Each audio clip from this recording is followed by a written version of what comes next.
Assalamualaikum warahmatullahi wabarakatuh. Perkenalkan, saya Nini April Bahtiar, NIM 210404502018 dari kelas BK 3A.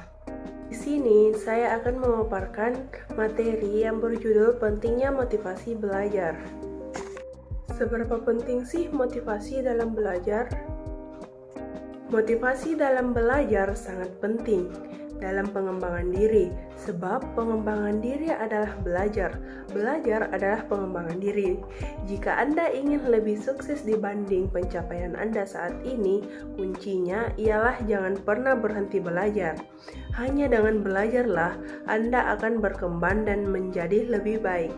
Ada juga jenis-jenis motivasi belajar. Yang pertama adalah motivasi dilihat dari dasar pembentukannya, yaitu motif-motif bawaan adalah motif yang dibawa sejak lahir, dan motif-motif yang dipelajari artinya motif-motif yang timbul karena dipelajari.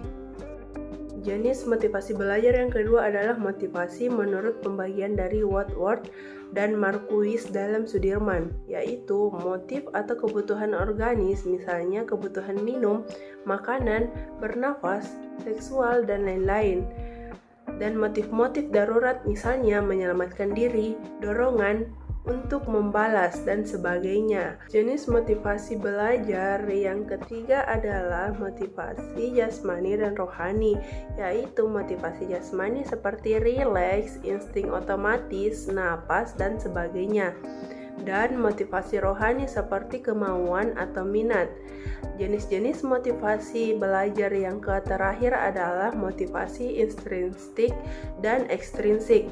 Motivasi intrinsik adalah motif-motif yang terjadi aktif atau berfungsi, tidak perlu dirangsang dari luar, karena dalam diri setiap individu sudah ada dorongan untuk melakukan sesuatu.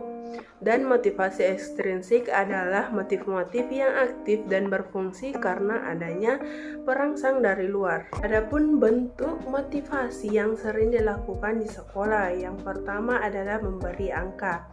Memberi angka atau nilai artinya sebagai suatu simbol dari hasil aktivitas anak didik.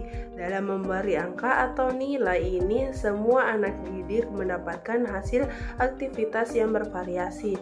Yang kedua adalah hadiah. Maksudnya adalah suatu pemberian berupa kenang-kenangan kepada anak didik yang berprestasi.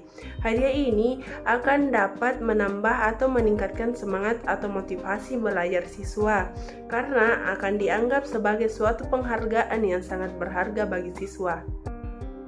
Yang keempat adalah gerakan tubuh. Gerakan tubuh artinya mimik, parah, wajah, gerakan tangan, gerakan kepala yang membuat suatu perhatian terhadap pelajaran yang disampaikan oleh guru. Yang keempat adalah memberi tugas. Tugas merupakan suatu pekerjaan yang menuntut untuk segera diselesaikan. Pemberian tugas kepada siswa akan memberikan suatu dorongan dan motivasi kepada anak didik untuk memperhatikan segala isi pelajaran yang disampaikan. Yang kelima adalah memberikan ulangan. Ulangan adalah strategi yang paling penting untuk menguji hasil pengajaran dan juga memberikan motivasi belajar kepada siswa untuk mengulang pembelajaran yang telah disampaikan dan diberikan oleh guru. Dan yang keenam adalah mengetahui hasil. Rasa ingin tahu siswa kepada suatu yang belum diketahui adalah suatu sifat yang ada pada setiap manusia. Dalam hal ini, siswa berhak mengetahui hasil pekerjaan yang dilakukannya.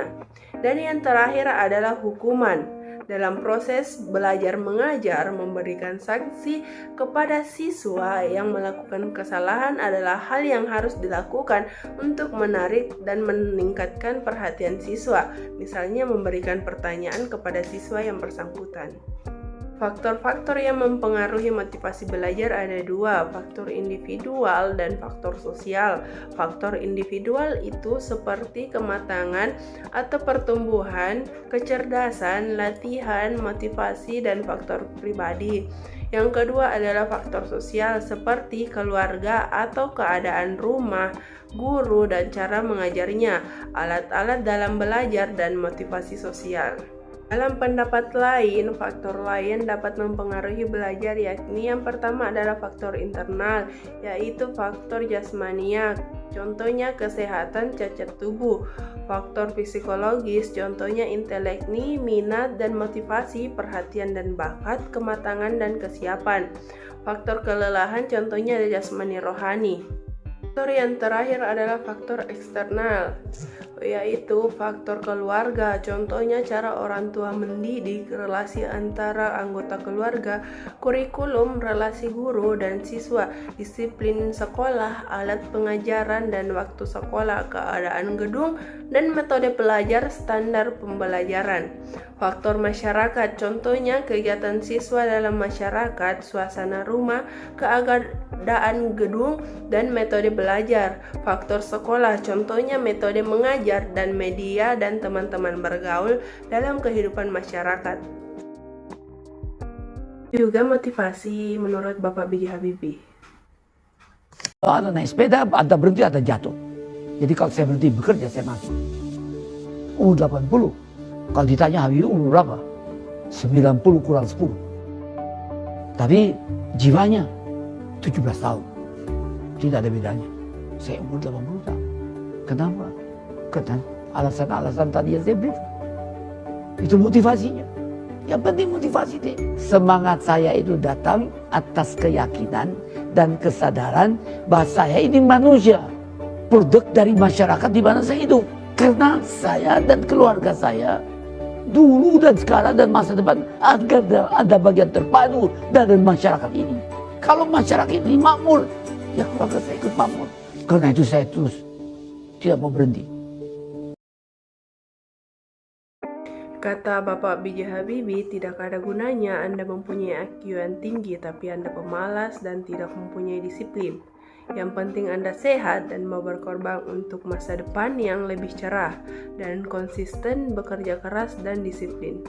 Rasa ingin tahu tentang dunia. Ada juga orang yang belajar karena passion akan suatu ilmu tersebut. Dan ada juga yang belajar karena ingin having fun. Ya karena menurut mereka belajar itu menyenangkan. Tapi ada juga yang belajar karena terpaksa. Karena disuruh orang tua, karena obsesi akan PTN tertentu, atau karena membutuhkan pengakuan orang lain.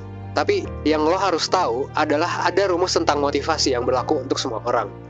Tindakan yang dilakukan atas motivasi untuk mendapatkan kebahagiaan itu selalu ngasih kepuasan yang lebih dibandingkan tindakan yang dilakukan atas motivasi menghindari penderitaan. Kalau lo gak semangat belajar, mungkin buat lo, belajar adalah menghindari penderitaan. Lo sendiri yang dengan sadar menempatkan belajar dalam kotak itu, dan memandang belajar adalah sesuatu yang melelahkan, membosankan, dan harus diselesaikan.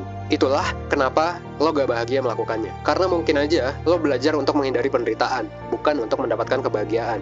Ini jugalah yang membedakan motivasi menghindari penderitaan dan mendapatkan kebahagiaan. Kalau lo belajar untuk menghindari penderitaan, ya lo menganggap bahwa lo harus belajar. Sedangkan kalau lo belajar untuk mendapatkan kebahagiaan, ya lo belajar karena lo mau belajar gitu, bukan karena harus. Dan perbedaan simpel ini antara mau dan harus tentu ngaruh banget. Akan lebih keren ketika lo belajar karena emang lo mau daripada lo harus. Karena lo gak kepaksa untuk belajar. Karena itu kemauan dari diri lo sendiri. Mungkin ini alasan yang bikin lo jadi gak ikhlas. Dan lo pun akhirnya capek. Lalu belajar lo jadi gak efektif.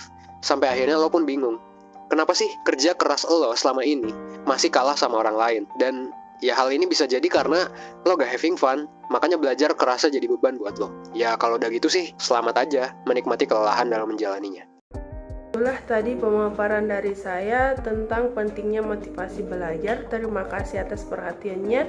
Kurang dan lebihnya mohon dimaafkan. Akhirul kalam, wallahumma muwaffiq. Assalamualaikum warahmatullahi wabarakatuh. Terima kasih.